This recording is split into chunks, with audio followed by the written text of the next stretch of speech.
Regenerative agriculture, in very simple terms, is a form of agriculture that regenerates and restores the land while farming it.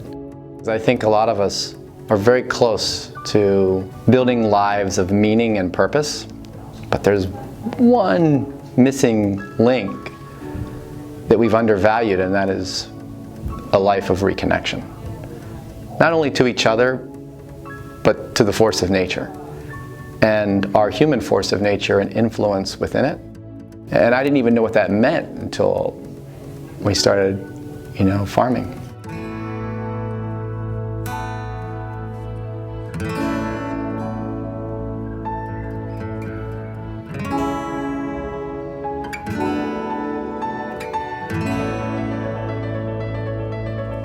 It's a lot greener than it used to be, but I think when you walk on the soil, you feel it beneath your feet.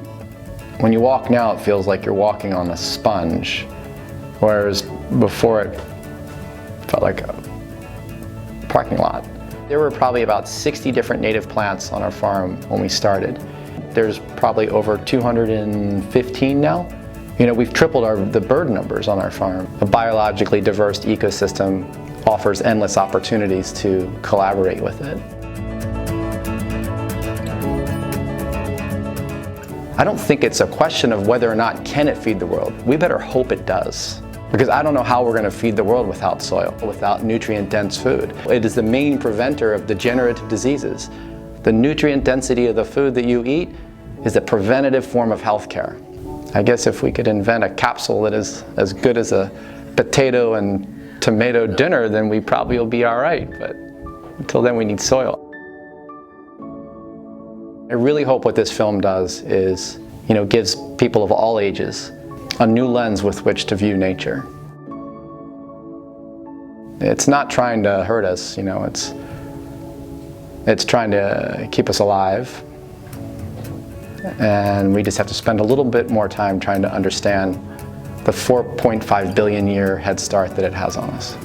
The power of the consumer to change the world is so important to recognize, because what you buy and what you support from a food perspective has way more influence than politics or laws, and without that demand and appreciation from the consumer, then this type of agriculture will never work. So it's really important that farmers are able to tell their stories and communicate their ethical and moral compasses when it comes to how they farm.